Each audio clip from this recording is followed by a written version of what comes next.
Welcome in, everyone, to this week's edition of the Doc and Jock Wrestling Podcast. I'm your host, Adam the Jock Strozinski. On today's show, AEW has finally given us a date and location for a major pay-per-view.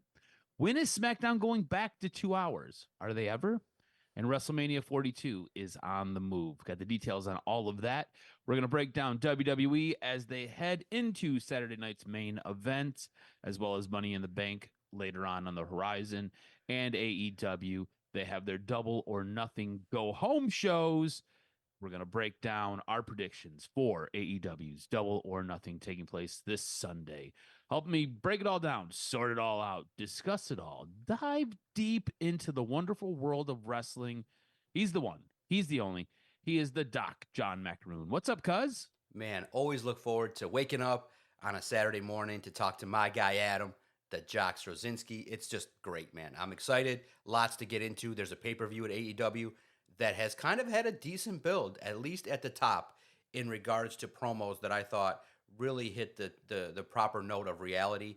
Will Ospreay stepped his game up to hype this feud up, and Adam Hangman Page as well. WWE is now kind of in a unique position trying to hype up their next feuds, but I feel like WWE is kind of in that spot where they've done a good job at WrestleMania, but now since feels like the wrestling community is kind of nitpicking and critiquing a lot of stuff that they've been seeing, especially with some of the news that has come out. It's really interesting in the world of wrestling where people are viewing some of the feuds, what they want, and it's unique because it's a delicate spot for WWE. I'm looking forward to it, cuz. What are we hitting? What are we kicking off with first, baby? Yeah, and look, I kind of want to jump off that point right there. So to me, it felt like both Raw and SmackDown were almost serving two masters this week. It felt Hmm. like it was an old Crown Jewel show ran by Vince McMahon, right? Hmm. You've got Saturday night's main event taking place Saturday, and then you've got Money in the Bank, which, like I said, is on the horizon. And it really felt like this company was trying to play to both of those shows. And I feel like sometimes it gets a little bit hard to do good creative when you're trying to spread yourself so thin, right? You've got Jey Uso having his matches. He's got a match against Logan Paul. Before that or after that, he's got a match against Gunther. And then on the horizon, he's got Seth Rollins. And it just kind of feels like, specifically with Jey Uso, you've got all this stuff kind of going on. And then you look at what's going on with Seth Rollins and Braun Breaker, and then you've got CM Punk, and you've got Sami Zayn, and you've got that kind of going on. And then in the middle of all of this, breaking all of this continuity up, you've got Money in the Bank qualifying matches, which, again, it feels to me like you're spreading yourself a little bit thin with how you're trying to do your creative and how you're trying to book everything. So I just wanted to get your take. Did it feel kind of to you like we were doing one of those old Vince McMahon Crown Jewel shows where the Crown Jewel show was not continuity? It had nothing to do with anything. It was a show put on for the Saudi prince, and everything you kind of got that week for that build up to that show really didn't matter. And it just kind of was disjointed from the rest of what we were actually doing. And then you got to that show and you got past it and then you got back on track. Did it feel like that to you at all this week? Because I think parts of what we got this week on both these shows was very much like that old Vince McMahon Crown Jewel booking. No doubt. And I when you sent it, I thought about it and I looked at it like, okay, probably creative is thinking, well, what if we expanded the traditional one wrestler versus another wrestler type feud? And it's something we've seen before, but it's not something necessarily that I think wrestling fans like. It's too much because it's one of those deals where I do think the wrestling fan in the sweet zone is one wrestler feuds with another. They build up why. They build up looking at what is fueling this feud, what is making it grow, what intensifies it, and you harken back to stuff in the past. I just don't think wrestling fans like having multiple situations like what they've done with Jey Uso. And you bring home a good point, which is there's just a lot going on, and I think for the casual wrestling fan, it can get probably too much because you're like, okay, what does this mean? Because a lot of fans like to look at and dive deep into what does this mean, who could potentially win, and it's just like it is one of those deals where it does feel a little bit programmatic and formulaic. It doesn't feel like, okay, yeah, it kind of makes it like, well, how is Logan Paul going to win if Gunther's already around the corner? and then Exactly. Seth Rollins is going to factor into some point. So I'm opening my mind to the idea of non-linear type feuds, opening up that again because they do it. So to me, this week I looked at it not from a storyline perspective. I looked at it like, man, unfortunately for Raw, it was overshadowed by a devastating injury. I looked at it like, you know what? I want to explore how do I like the moves? How do I like the psychology of the matches? Because in the end, we don't have control of the storylines. Triple H and his crew are gonna. I can't wait to see the summer show where they show us a little bit of their thinking. That's gonna add a layer to how we evaluate it. But I just feel like I evaluated like, okay, how are the moves hitting off? How is Penta looking? How is his progression? How are his moves hitting with the crowd? Is the crowd over during the entrances? So that's what I looked at this week, and I thought, unfortunately, Raw had a decent wrestling night, but was marred by a devastating injury that probably could have been prevented. And it looked like a wrestler wanted to showcase a little bit of what she had, and unfortunately broke or potentially tore a lot of ligaments. Yeah, and speaking of that, you had your qualifying match between Roxanne Perez or between Rhea Ripley, a returning Kyrie Sane, and Zoe Starks. And Zoe Starks ends up Mm, damaging her knee, something horrible. The moment it happened, I was watching it. I was a little bit behind the live coverage. yep. But as I was watching it, you could see her jump and you could see her land, and her leg ends up going I believe it ended up going right when your leg bends front to back. So you knew immediately, and she goes down, clutches, she screams. The microphones on the camera pick up her screaming.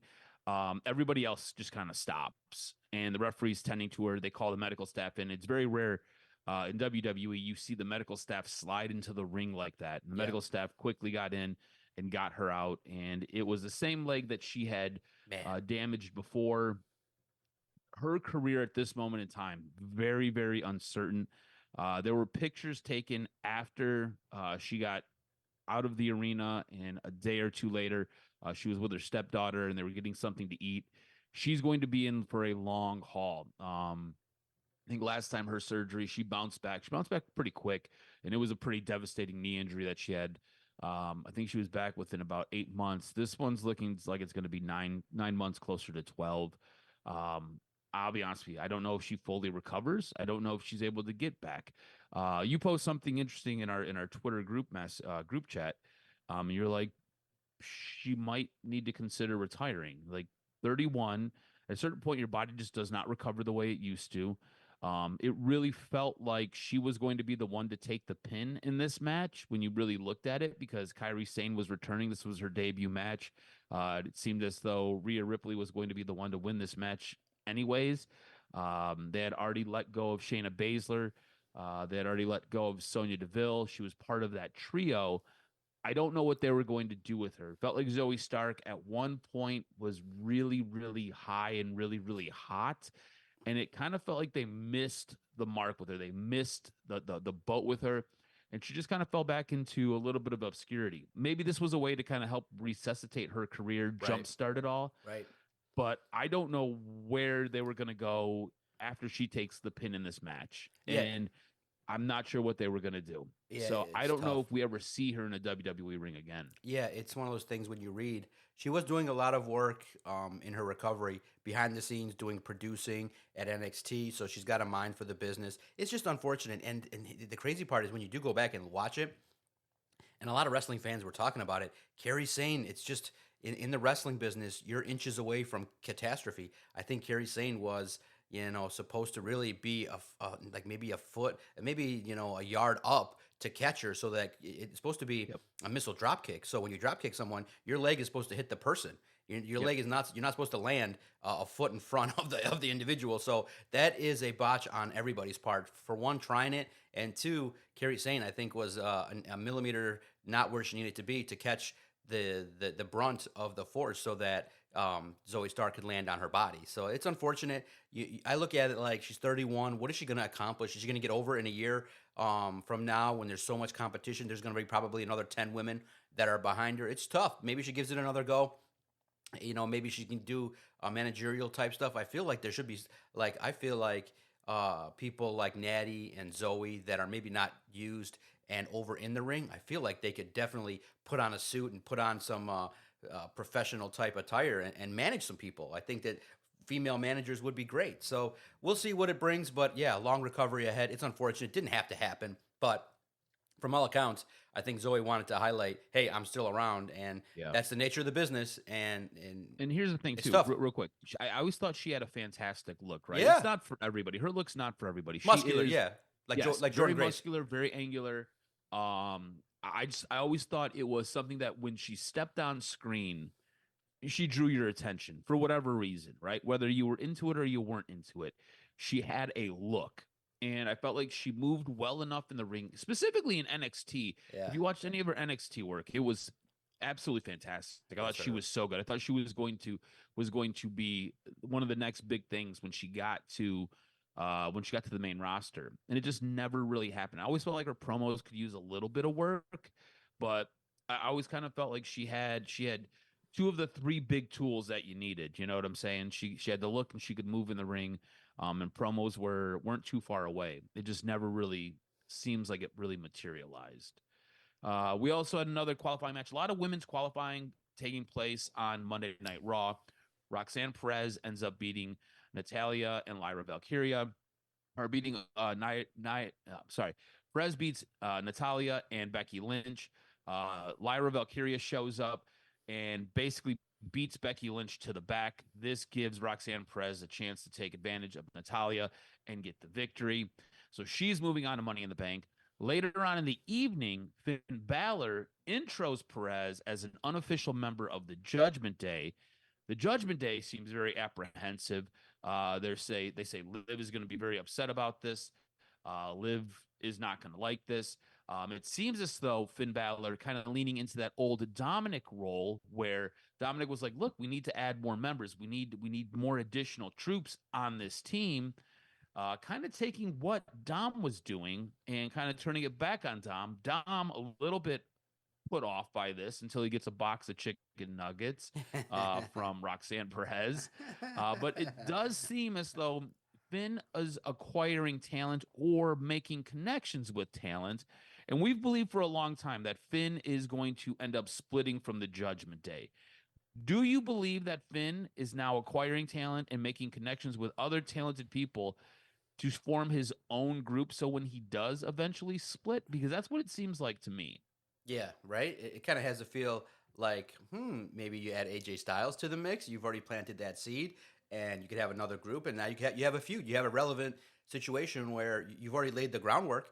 Dom and Finn, JD and Finn, everybody can wrestle each other, and you have some purpose. So I like the idea. I think Roxanne Perez is great. I like her spunk. I like her attitude. She's got a little bit of that fiery nature, and I do think that she might be one of the ones from NXT that adapts pretty well. And then naturally, everybody would love to see a feud between Liv and Roxanne Perez. Yeah, that'd be great. That'd be absolutely fantastic. Switching gears a little bit to SmackDown, sticking with women's qualifying for Money in the Bank. Julia ends up qualifying. She ends up beating Zelina Vega and Charlotte Flair. Look, out of those two, Roxanne Perez and Julia, I feel like Julia is going to be a home run. I feel like Julia has a great look. I feel like she moves incredibly well in the ring. Charlotte Flair, I always watch how wrestlers interact with Charlotte Flair when they're in the ring because it's been founded that Charlotte Flair will sometimes take liberties in the ring. Charlotte Flair, especially on the microphone, we've seen takes liberties. Charlotte Flair is sometimes a little bit difficult to wrestle. And Julia, I felt like held her own in this match. There were times where I would watch something and I was like, that seemed like it was a little bit stiffer than it might have needed to be. But Julia held her own. Julia, I thought, came out of this match looking absolutely fantastic in her debut match for SmackDown. She is now in the Money in the Bank. If I had to put money on it, we only have, I think, 4 members that have qualified, right? You've got Alexa Bliss, who came out on SmackDown, cut a really nice promo against Tiffany Stratton. You have now Julia, you have Roxanne Perez, and you have Rhea Ripley all in this match. If I had to put money on betting odds, I would say Julia would be my front runner right now. I feel like there's so much you can do with her. And again, I think she has a fantastic look. And I think she does so well in the ring. Promos, we're going to have to see what those look like. We know that there's sometimes a little bit of an issue when you have a Japanese wrestler trying to cut promos in English, especially when their English isn't great. I'm not sure where her English is exactly at. She's only said a couple of things on television, so we'll see how it goes. But what were your thoughts on Julia surviving the triple threat match, beating the likes of Charlotte Flair and the U.S. champ Zelina Vega to now qualify for Money in the Bank? Yeah, no, I think that she's got something that is prototypical that you would say for Money in the Bank, someone that could be next, as well as Alexa Bliss. I do think the crowd loves Alexa Bliss, Mhm. and I do think that's going to be a tough decision when we get to that point. But I can't wait to see the match because I think that they're all going to deliver, especially with Roxanne Perez, because I think it's going to be tough to really. That might be one of our toughest decisions all year because you can make a legitimate argument for everybody that's going to be in this match that it's going to be a wild shit show, and it can be something where you can make an argument for each and every person that's going to be in that match. Yeah, absolutely. And look, I think when we get to Money in the Bank, I think it's going to be absolutely fantastic. You look at last year's Money in the Bank, I thought it was really, really good. So, I feel like Triple H has a really good, he does a really good job with multi-person matches. A lot of times, multi-person matches, not our favorite. They can sometimes get a little bit messy and you can kind of lose things in the sauce. I think Triple H does a really good job of giving everybody their time to get stuff highlighted and does a really good job of getting everything integrated, which is really, really difficult. So nothing ever really feels clunky. More qualifying. This time we had a men's qualifying match. You had LA Knight advancing to Money in the Bank. He ends Hmm. up defeating Nakamura and ends up defeating Aleister Black. Aleister Black hits a black mass on Shinsuke Nakamura to knock him out. LA Knight slides in the ring and throws him out, picks up the 1, 2, 3. Yeah. So he's moving on. I thought it was a good way to protect Aleister Black. I thought it was a good way to get LA Knight over. When these guys were announced, I always like to try to pick who's going to win and who's going to take the pin. I got the pin right. I didn't think LA Knight was going to win. I thought it was going to kind of go flip flop. I thought Aleister Black was going to pick up the victory, and it was going to be by some way of Aleister Black basically throwing him out of the ring or just incapacitating LA Knight. What did you think about LA Knight getting the win here and Aleister Black being the one who was throwing through the ropes so LA Knight could get the 1, 2, 3? Yeah, I like what LA Knight's doing. It feels like he's kind of picking back up the steam a little bit, and I do think he could be somebody that would be very much intriguing to, you know, to win Money in the Bank. But I just, it's always tough because I don't still feel like he's world championship caliber. Like you're not going to have him beat John Cena, but maybe he goes over to Raw and challenges Jey Uso. That's something that's a little bit more believable. So we'll see how it plays out, or maybe he's like he gets it and and you say, okay, does he continue with going back for the U.S. title? Do we say, oh, well, a nice long run happens, and then you realize, my goodness, Fatu could have it for 8, 9, 10 months, and do you ever go that route? Because they've been teasing it where Dominic said if I won Money in the Bank, I'd go for the tag titles, and it's like, ah, I always look at it like Money in the Bank should always represent the world championship caliber type matches. So we'll see. But LA Knight's up there, man, and to me, in my humble opinion, it just truly feels like LA Knight is an intercontinental champion in waiting. That's where he needs to go next. It's unfortunate he might not be on the right brand. Yeah, I kind of agree with you. And I always felt like Money in the Bank. Why would you pick anything Right. less than the World Championship? Why would you not? Why would you ever pick the less than the best belt on whatever brand you're on? That never made sense to me. I never really understood that. So I always felt like when people did something different, like I think it was one year Charlotte won it and she went and she did the NXT NXT, yeah. championship. Yeah. And I was like, what are you doing? Like that doesn't make any damn sense.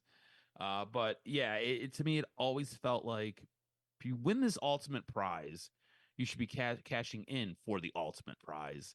So yeah, it does feel as though he is a an intercontinental champion or even another United States championship belt away from where he probably should be. It's weird because I feel like this guy has main event all over him. I just don't know if he ever gets to that heavyweight championship belt level. You know what I'm saying? He might be a guy who, like you said, might be better suited in that upper mid card, might be a guy better suited as that Intercontinental Champion as that United States champion. We'll see what happens. Jacob Fatu, towards the end of the program on SmackDown, we get notified that Jacob Fatu gets a qualifying match, and Solo's already in the Money in the Bank. He won his match last week, so now Fatu gets to qualify next week, and it makes Solo a little bit sweaty and uneasy. I do like the way that they're playing this up. They're showing that Solo, as much as he is supposedly the head of the Bloodline 2.0, he is nowhere near as confident and it does not have anywhere near as much control as, say, a Roman Reigns had over his group. Fatu seems like he makes Solo very much uneasy, and it almost feels as though he is regretting bringing Fatu into the family. Remember, this was a thing. Why would you bring him? Why would you go get him? There's a reason we didn't bring him. There's a reason we didn't include him. And I think Solo is now seeing some of this. Well, what do you think about this dynamic that they've got? Again, family members. There's this weird family dynamic that they have. And yet it feels like Fatu is kind of doing some mental gymnastics and bullying of Solo, and Solo very uneasy on the outside looking in. Yeah, because Jacob Fatu is the man, and eventually they're gonna put Fatu over because everyone loves him. He just got this energy that you're like, oh my god. So it's about time, and if he gets in it, he probably has a chance to win it as well. And I think people would be crazy to not pay attention to what Jacob Fatu is doing. He's just got it. He's got energy. You want to look at him. He's just uniquely crazy looking. And he's just a perfect WWE superstar. And it's going to be a big 2025 for him. And yeah, I can't wait to see it because you might end up just having to do it where it's Solo and Jacob Fatu and they just go at it. And the winner climbs up the ladder and it's going to be Jacob Fatu. That would be nice to see. It'd be interesting to see the little bit of dissension in where it goes. Or if Solo realizes, all right, it's better to push our monster and be more a little bit of a performer, but an advisor to the greatest performer now in 2025 on SmackDown. So we'll see how it plays out, but very much you're open to a lot of creative ideas with Jacob Fatu, and his entrance is just sick. Yeah, absolutely. And then to close out SmackDown, a little bit of a surprise. Lights went out, and next thing you know, we had the Wyatt Six back. Yep. It appears as though Uncle Howdy, Bo Dallas, is healthy and is able to compete again. That was the reason that they were kept off television. They basically wrecked shop in the tag team division. So I don't know what that means. Again, it felt like this group started incredibly hot. They got an incredibly warm welcome when they came back on Friday night. I just don't know where they fit. I don't know if their goal is to basically wreck shop in the tag division, and that's what they're going to do. I don't know if I see a main event contender in that group at all, much less tag champs. I mean, I guess you could put tag belts on these guys, but I just don't know what you're going to end up doing with them. It always felt like it was a really nice homage to Bray Wyatt. Speaking of homages, they brought a birthday cake into the middle of the ring for him to celebrate his birthday, which was, I believe it's the 24th. Maybe it was the 23rd of May. But they brought a birthday cake in to celebrate Bray's birthday. So that all worked out really, really nice. But again, I don't know what you do with this group. There was talk about adding Alexa Bliss to it. I kind of feel like that kind of dampens every spotlight she has. And like, if we're being honest, Alexa Bliss hasn't been used well since she's come back. So I don't know what the hell they're doing with her. I just don't know where this group fits. What are your thoughts on the Wyatt Six and where they fit? Because story-wise, I feel like if Bray Wyatt was here, you could come up with some really creative stuff. I don't know if Triple H has that type of mind to do that. I think he's good at a lot of things. I just don't know if he has that macabre mindset that Bray Wyatt had. I don't think Bo Dallas is quite in that same realm to give you something as deep and complex as Bo Dallas would have. I don't know if anybody in that group combined working together can do that. So I just don't know where they fit on your roster. Again, if I'm looking at this roster and I'm looking at what WWE does, it feels like Zoe Starks and the Wyatt Six might be the guys who are going to be cut next. It might end up in either TNA or AEW. I just don't know where they fit. How do you see them as they re-debuted on Friday Night SmackDown? How do you see them getting utilized going forward? Yeah, my note is simple. It's like stay around. It's like they do 2 months, then they're gone for 6 months. Do 2 months. It's like you need to be around to tell stories and be around the WWE. And maybe if it is a tag team, that's fine.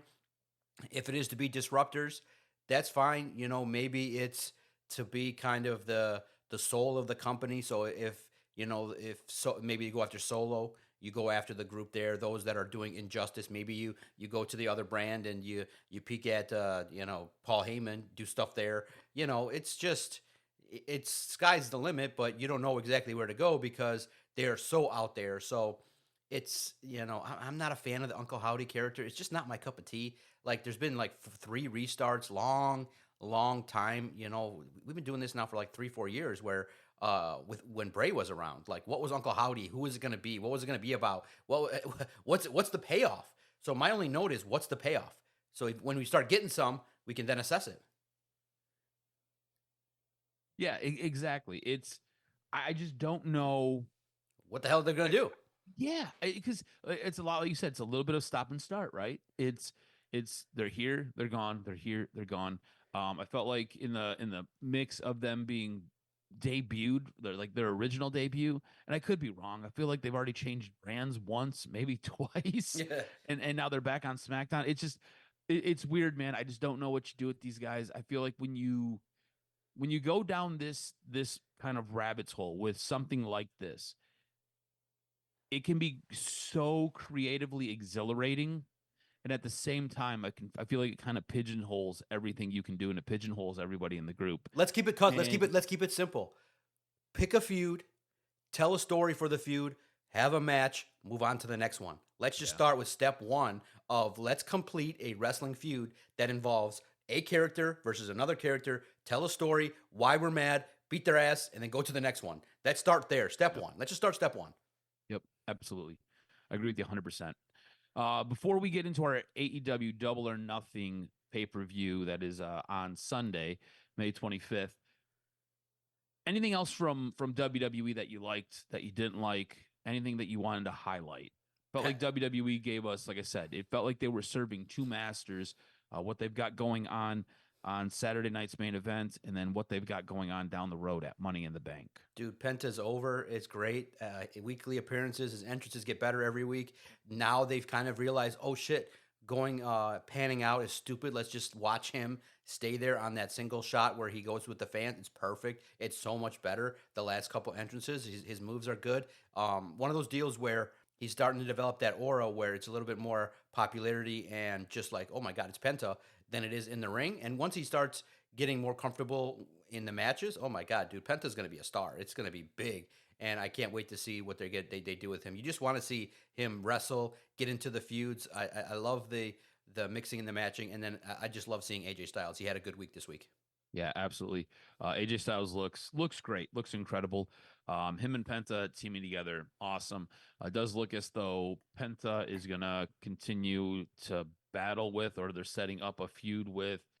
El Grande Americano. That's it. Yeah, El Grande Americano looks like they are setting up a feud for that. So it'll be interesting to see who ends up becoming the victor of that. And it'll be interesting to see if we ever do get him unmasked. And because remember, in Lucha Libre, the mask is everything. Yep. And I feel like it would almost be disrespectful for a luchador to unmask another so-called luchador. So I don't know how those rules apply. It'll be something interesting to see what happens, and to see Chad Gable unmasked as El Grande Americano. So it'll be interesting to see where we go with all of that. All right, we've got our AEW Double or Nothing predictions. There was a lot that took place with Collision and Dynamite this week. We're going to work in some thoughts from those shows as we go through this 10-match pay-per-view. Lots of matches, a lot of matches. And I don't think any of these matches are going to appear on the kickoff show or the pre-show. So I believe this is going to be your main event card, all 10 of these. Don't be surprised if a couple more matches get added to your your undercard, to your pre-show. It is a very much an AEW pay-per-view, just jam-packed and busting at the seams. All right, Kicking this bad boy off, we've got Megan Bayne and Penelope Ford versus Anna Jay and Harley Cameron. This is just a tag team match. You and I both huge fans of Megan Bayne. I'm a huge fan of Harley Cameron. I feel like this will be a fun match. I do feel like, from a power standpoint, for what you're trying to do with Megan Bayne, it feels as though she needs to win this match. That being said, I think Harley Cameron is probably the most interesting female wrestler in all of AEW. And it feels as though she could use a win more than just about anybody else. All that being said, I'm going to go with Megan Bayne and Penelope Ford to scratch out the W here. Yeah, I agree. I think Megan Bayne is someone that can be a star and ascend to the high levels. But yeah, look out for Harley Cameron and Anna Jay. They've been doing some great work. And look, if you're going to keep using, kissing my ass angle, it's going to be something that people are going to pay attention to. So it was fun. They did it in Detroit, and they've been kind of having a good time with it. So they've developed their characters. The women in AEW have kind of taken the challenge and started to make themselves noticeable. So I can't wait to see Megan Bayne and her entrance and what kind of glamorous attire she's going to wear. And it's going to be great to see the match it's going to deliver. Yeah, her entrances are fantastic, and her outfit is just usually so outrageous. It honestly, we talk about entrances a lot. Yeah, I feel like it's kind of the Roman Reigns effect. Yep. But I do believe she has one of the best ones in AEW. Her ring attire is always fantastic. She does look like she is a Greek goddess. It's amazing. All right, this is a singles match for the AEW Continental Championship. Kazuchika Okada is your champion. I really don't feel like they've done a whole lot with them, and I feel like they've kind of missed the mark with some of him, trying to make him more of a comedic character. He'll be taking on Speedball Mike Bailey. I think Okada retains his belt. I think Okada retains his belt until Kenny Omega takes it off of him. So I'm going to go with Okada on this one. I think it's going to be a great match, potential match of the night candidate. Speedball is going to get over, and even though he loses, it's going to be great. Okada wins, but yeah, it's going to be a great match. And Speedball Mike Bailey quickly ascending up the charts in AEW pretty fast. Absolutely. And then we have a trios match. We've got Paragon, Adam Cole, Kyle O'Reilly, Roderick Strong taking on the Don Callis family, consisting of Takeshita, Kyle Fletcher, and Josh Alexander. Look, I really thought when Josh Alexander was going to go to AEW, and you kind of find out he was going to get paired with Don Callis, I kind of thought it'd be a little bit more singles. I thought he would get a little bit more of a runway to really show what he can do. Remember, this guy at one point was the face of TNA. He was a guy who I know that you were a huge fan of. To me, it feels as though he's kind of the forgotten man in this group in the Don Callis family. I mean, Kyle Fletcher, we've talked about it. He is a budding superstar. Takeshita was a guy that we thought maybe a year, 2 years ago, they really needed to do more with. I still feel like there's a lot of untapped potential there. Josh Alexander kind of feels like he is the weird toy in the kid's Happy Meal that you're kind of like, oh, that's what we got. All right, cool. We'll just put it off to the side because we needed it for the collection. That's what Josh Alexander feels like to me in this. I want to see more out of him. The Paragon itself is just kind of confusing to me. Remember, this group has kind of evolved and changed names. Now you've got a group supposedly within a group. So Paragon is whatever Paragon's going to be. I think Paragon gets the win here. I do believe Don Callis' family probably needs it more, though. Yeah, I agree. And they cheat probably. I think to your point, now is a good time when there's a pay-per-view to highlight what he's about. And I do think that Josh Alexander has a chance to shine in this match. You have a chance to see what he's about, the physical nature. And so, look, it's a slow build for him, but I do think that getting the attention with Takeshita is great. I like him in the Don Callis family. It is a slow build, and I do think there's time to get him a little bit over. But you're right, Paradigm wins, and it has a chance to get chaotic. A lot of cheating probably involved, but we'll see how it plays out. But yeah, I think every opportunity on a pay-per-view to showcase what you're about. This one has a chance maybe to kind of benefit Alexander the most out of everybody. Mm-hmm. Now, our next match, it's a tag match. FTR versus Nigel McGuinness and Daniel Garcia. So if you're a Nigel McGuinness fan, if you remember any of Nigel McGuinness's matches, you are going to fanboy out for this. I think this is going to be fantastic. Yep. think FTR inside the ring does a great job of wrestling.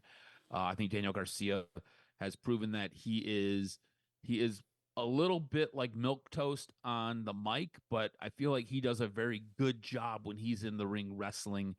And I think with a guy like Nigel McGuinness, I think this could be a really great match.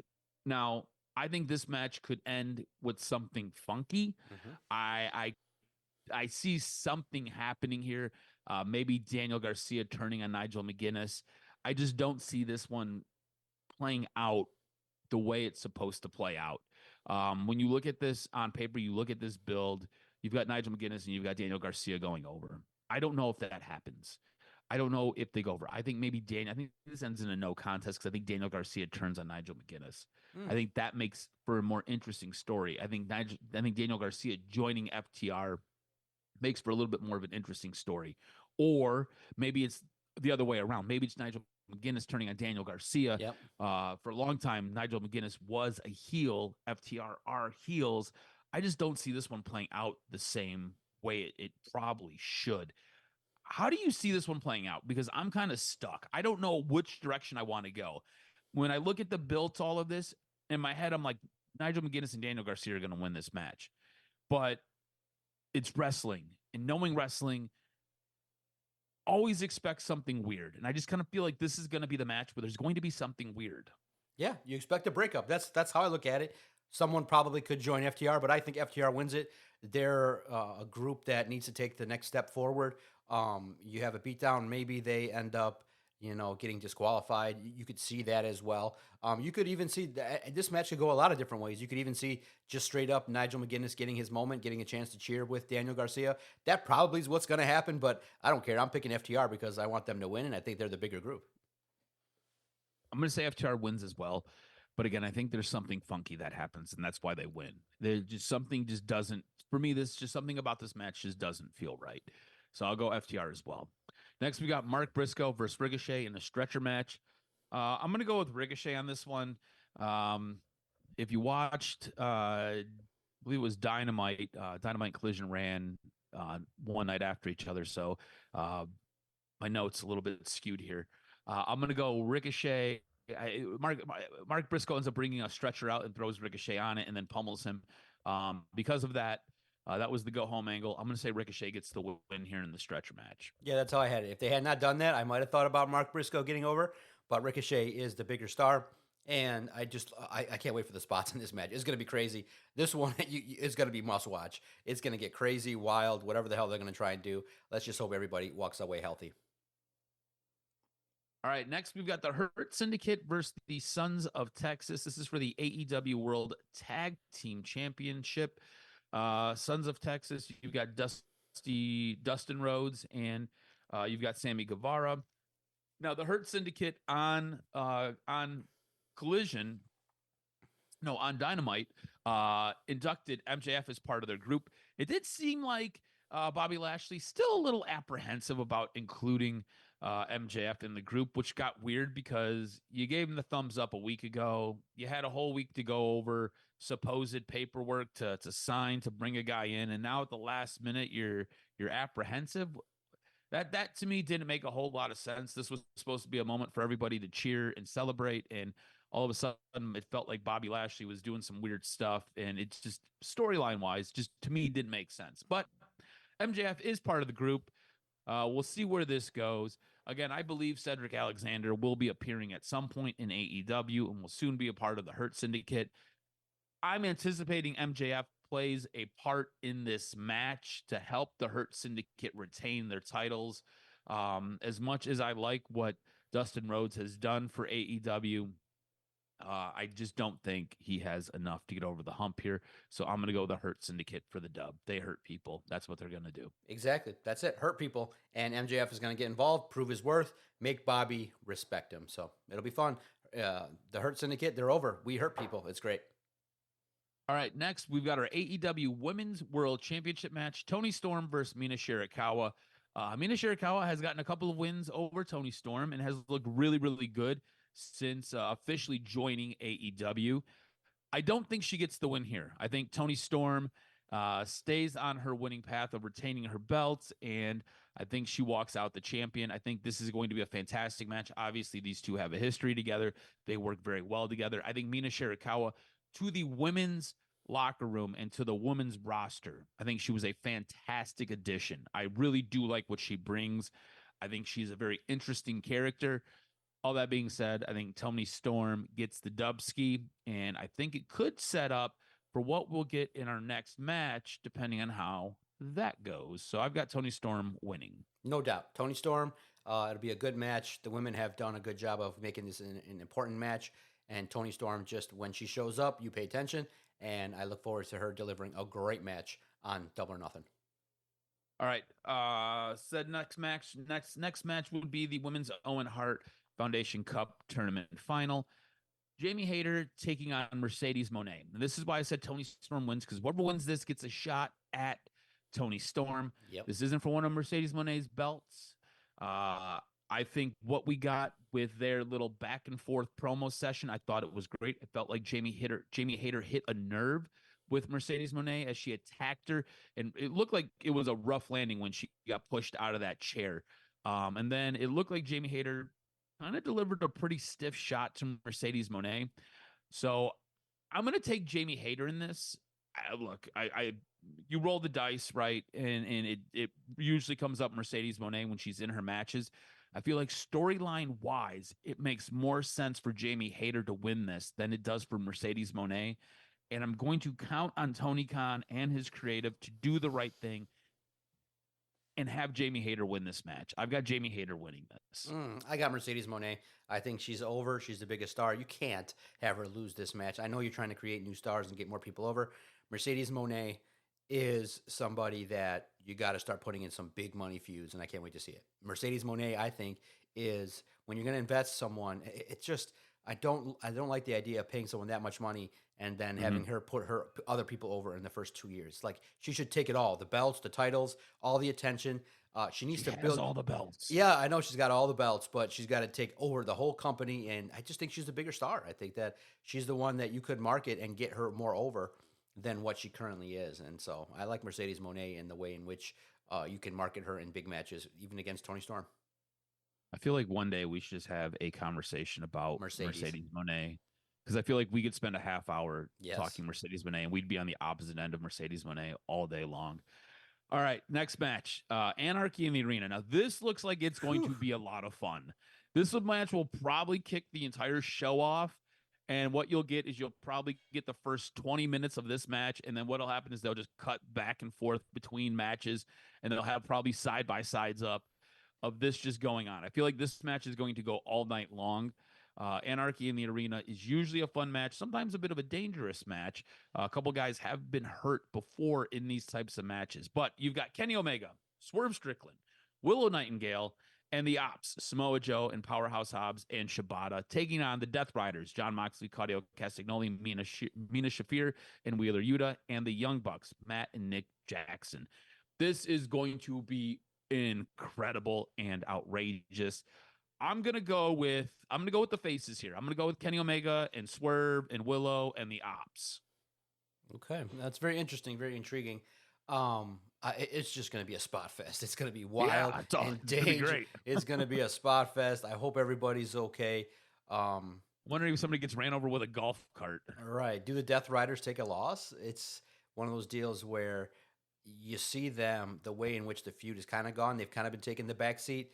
So I just got to go with the heels in this one in an aggressive match. I think John Moxley plays a big factor in this, and the Death Riders win. All right. Speaking of the Death Riders, so just a little bit of an update and a little bit of insight, just to kind of explain kind of where we've been at with John Moxley as the champion. And this is something I forgot as we were kind of bitching about what was going on with John Moxley holding the championship belt and the whole thing with the Death Riders. So Darby Allin finally completed his climb of Mount Everest. He posted some stuff on Twitter. AEW reposted it. So Darby Allin is supposed to be coming back. I don't know if he plays a role in this match at all. I have no idea. I don't even know if he's in wrestling shape. I know that he's in rock climbing shape and mountain climbing shape. So I'm not sure where he's at as far as his physical conditioning to wrestle. All that being said, if you remember back when John Moxley, I think, initially won this championship and then held it for hostage, we talked about a specific wrestler having a huge opportunity in front of them, and they're going to be part of a main event story. Well, that guy is Darby Allin. Basically, the company has been put on hold until Darby Allin could finish Right. his climb of Mount Everest. He's finally completed his climb of Mount Everest. So here we are. I think when he comes back, that's when you're going to see this title change, and that's when John Moxley will lose the belt. So for now, we're still in this weird little limbo where the company's held in hostage because of John Moxley and Darby Allin's program. Yeah, So just a little update on all of that. yeah, and Insight too is an executive at Sports Illustrated actually in his 60s climbed Mount Everest and he lost like 15% of his body weight. So Yeah. getting It back, is. It's tough. it's a grind. It's a super grind. It's one of those things where you just don't go climb up a mountain. You got to go up and down to get your body used to it. So it's something where I would say a month or two of recovery and look for the summer months, maybe even Wembley as the time where you get him back into the fold. But yeah, Darby Allin is a crazy man, and he was able to do it. And also to a side note, he credited DDP for when he had the idea. He was just trying to do it on the cheap. And for those that don't know, you got to pay like 40, 50 grand to do it. You can't just show up to the Himalayas and just say, "Hey, I'm going to climb a mountain." They charge your ass, and it's not cheap. So because you're using the services of a lot of people to help, and DDP said, "Hey, don't be a cheap ass. Don't go cheap because if you go cheap on Mount Everest, you die." And they don't go sending up rescue crews for people at 30,000 feet. They just say, "See you later, sayonara." You live there forever. And there's been plenty of bodies that have been living up there, some famous ones as well. So the Everest climb was crazy. He did it and planted an AEW flag at the top of Mount Everest is something wild and crazy. And I thought it produced the funniest meme where there's a picture of Triple H online sitting at a table going, "Seth, I know you're the world champion, but would you be interested in potentially climbing a mountain?" I laughed my ass off. It was so funny.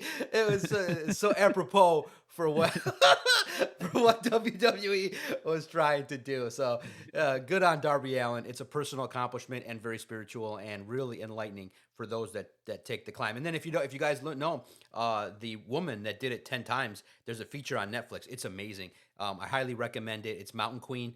It's a tough story about her personal life too, but it shows resiliency and what Mount Everest means to some people. Mountain Queen. Check it out on Netflix. A++. It recently won an Emmy.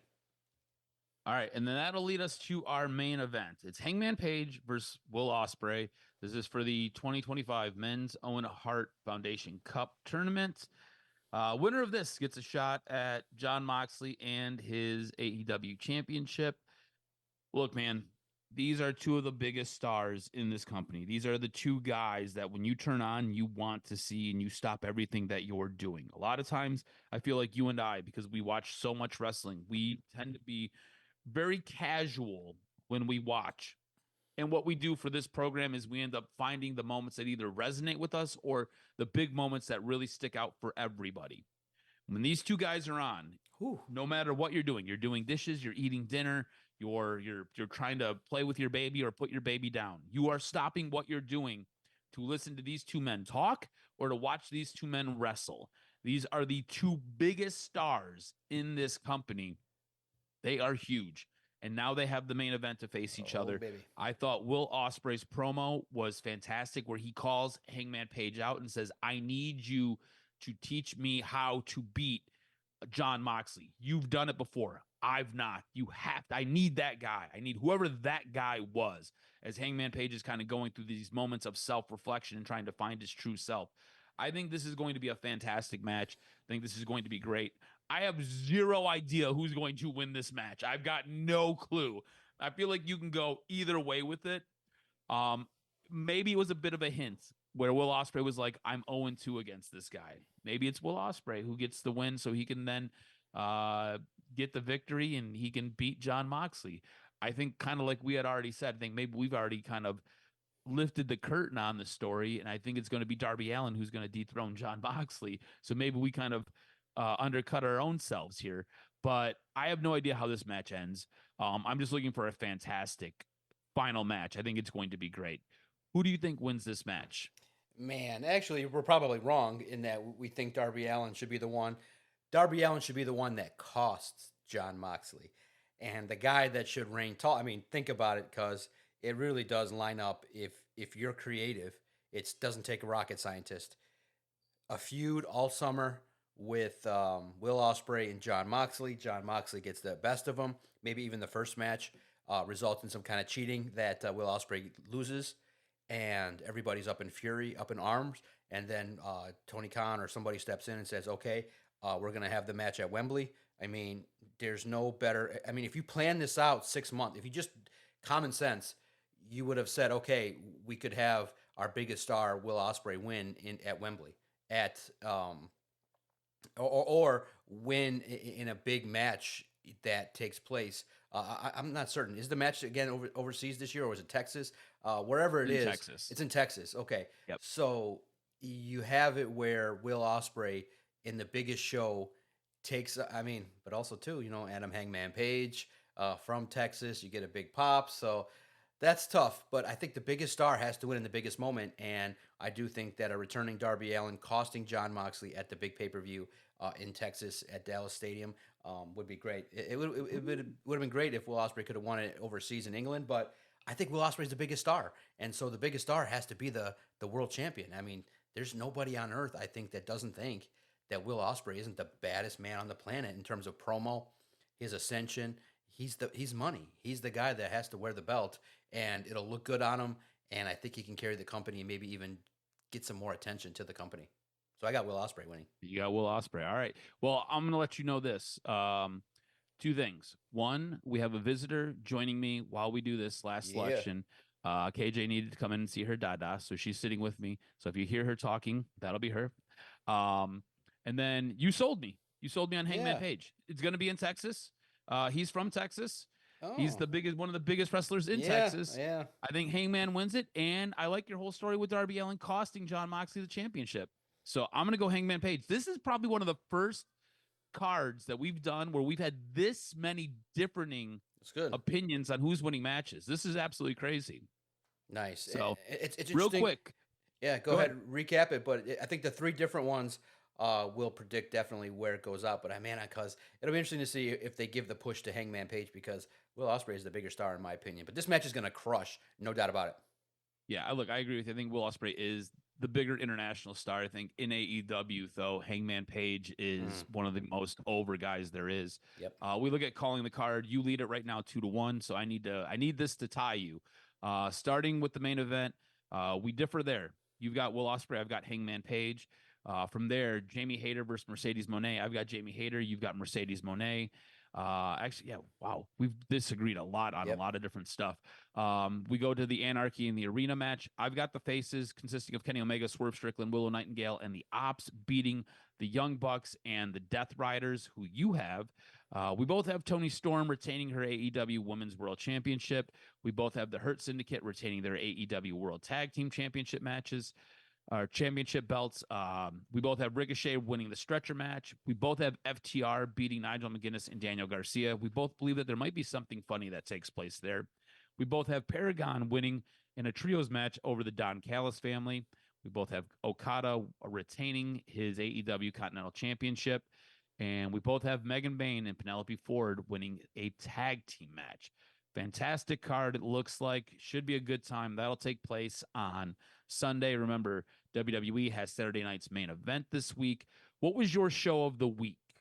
I felt like Raw was the show of the week. A lot of good angles, a lot of things that developed. And unfortunately, even though there was a botch at the end, I do think that Rhea Ripley, when she's in there with Kairi Sane, you definitely can see two women that are really worthy of the time that they're given. Yeah, absolutely. I thought Raw was a great show.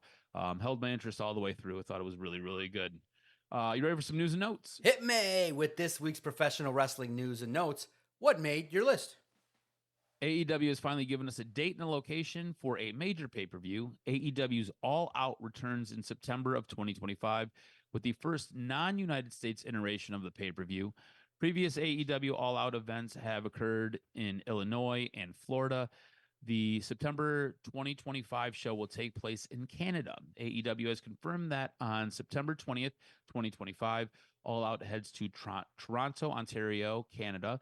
The show will take place in Scotiabank Arena with tickets going on sale on June 2nd. In the past, Scotiabank Arena also housed AEW versus New Japan Pro Wrestling's Forbidden Door in June of 2023, with Collision taking place there the night before. So when is SmackDown going back to 2 hours? Soon? Never? Does anyone know? SmackDown's 3-hour runtime has divided fans' opinions over the last 5 months. Triple H confirmed in January that the change was temporary and that the show would return to 2 hours in the future. While WWE has never confirmed the exact date for SmackDown reverting to 2 hours, the June 6, 2025 episode of SmackDown was recently reported to be when the 2-hour runtime could potentially return. However, according to a new update from PW Insider Elite, that may not be the case. The USA Network reportedly has SmackDown listed internally for 3-hour episode in early June. As noted in the report, the original plan was for the change to be implemented in the early summer. However, it's not currently clear whether that is still the case. So the Magic 8 Ball says, situation unclear. Check back later. Hopefully then, sooner than later, we'll have some updates on a 2-hour SmackDown. I'm not really sure. Sticking with WWE, and finally, WrestleMania 42. It's on the move. Yes, WrestleMania 42's location of New Orleans has changed. WWE and the New Orleans Sportings Board confirmed that WrestleMania 42 will no longer be hosted in the Big Easy. Rather, it's rumored that it will be heading back to Las Vegas. Writing in the Wrestling Observer newsletter, Dave Meltzer has revealed that Las Vegas could be a regular stop for WrestleMania. According to Meltzer, the decision to move WrestleMania 42 was partially because the year's WWE PLE made so much money overall in Las Vegas from all sources that they could not make that level of money in New Orleans. As previously reported, WrestleMania 41 was the most successful and highest grossing event in WWE history, according to an official press release. Meltzer would go on to state that another reason for the decision is that WWE loved having the entire event take place in Las Vegas due to key TKO execs living there or being based there. The plan would be for WrestleMania to take place in Las Vegas frequently, not necessarily every year, but on the regular basis, as the city wants to have a major destination sport event each year, with either the Super Bowl, the Final Four, the College Football National Championship Final, and WrestleMania. It's believed that TKO will be packaging different WWE and UFC events for New Orleans in the future, and it's believed that WrestleMania will be part of that packaged event. Really and truly, when you kind of read between the lines with this, it sounds like it comes down to money. Comes down to the money that New Orleans could gross for WrestleMania for that weekend, and it sounds like money that is paid to host events. Remember, WWE no longer just picks locations. They are paid to show up to these locations. That's their new business model. And it sounds like Las Vegas at the very last minute came in with much more money. And they were like, okay, cool. There was nothing ever signed with New Orleans. They were working on that, on those details. Right. And they pulled out last minute. And because of that, New Orleans will get something later, but it's going to be a package of events between WWE and UFC, and there might be a WrestleMania packaged in there. But for right now, it's all about money. It's no doubt, and it's unfortunate because you should never announce until the deal's signed and it's locked in, because that shit could happen to Detroit. Hey, well, dude, here's the thing too. It messes up everything because there's so much that goes on that weekend. WrestleCon takes place that weekend. There's a bunch of different indie events that take place that weekend. Like it is where WrestleMania goes kind of dictates what happens for like it's almost like wrestlers just converge on this area, and it's just like a wrestling glory show, because it's multiple indie events.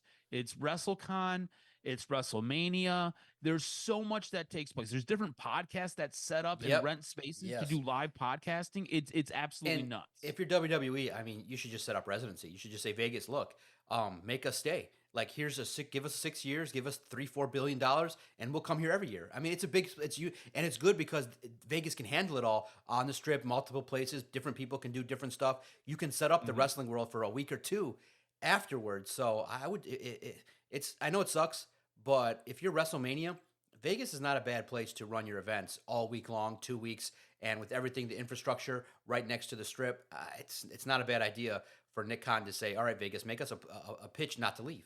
And I think Vegas should do it. For the place, like you said, the ability to handle everything, I think is perfect. Yeah. The only thing was, I think the crowd itself not Yeah, ideal. yeah. They kind of took The away from venue, WrestleMania. the venue. That's the shitty part. It was too big, and the 2 night event thing made it a little bit tough because. But you know that's something to think about too. Is that if you're making all that money, the crowd doesn't matter as long as you get more than 50,000 people, you're still in great shape. If you take a little loss on the gate, but you make a shit ton of money on everything else, the merchandise, the people there, the exposure, the everything. Just yeah, you're right. It's all about money, and it's true. It was talked about on Busted Open that Vince McMahon would never do that to fans, where you announce something and then take it away. TKO is a little bit different. They're more money driven, and so now they've set the standard that if something's announced, it might not be true. So I hope that doesn't ever happen to Detroit. But Vegas looks like they found an entertainment act that's worthy of the freakish nature of Las Vegas. And what do you know, cuz? It's the World Wrestling Entertainment Company. Mm-hmm. Absolutely, brother. Yes, sir. Make sure you follow Adam on Twitter at AdamRSTROZ. Follow us at Detroit Podcast. If you've agreed or disagreed with anything that we've said, hit us up. Let us know. And as the heel Doc Macaroon trolls the internet, gets big-time personalities to troll the Chicago Bears, make sure you follow us. We have a good time with it. It was great. Tony Reale finished Around the Horn, and he did a little post-show thing, and Doc hopped on, and he was like, let's just troll the Bears. And he saw it right away because of the way I put it in the chat. And he's like, whoa, because there was the Bears reporter sitting next to him. He's like, someone already called out that Ben Johnson's a bust. So check that out. I tagged Adam, and it was just funny as all hell. It was me that sent it. So it was funny as all hell because at this point, Doc knows how to use the WWE, their model, to troll and get people to notice me. What do you know, Adam? People notice the things that we say. How'd that happen?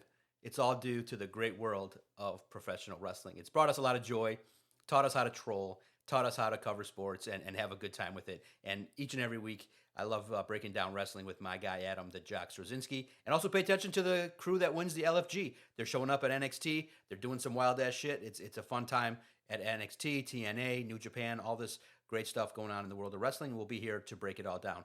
Great 60 minutes of action. Can't wait next week to recap it all on the next edition of the DocNJock Wrestling Podcast.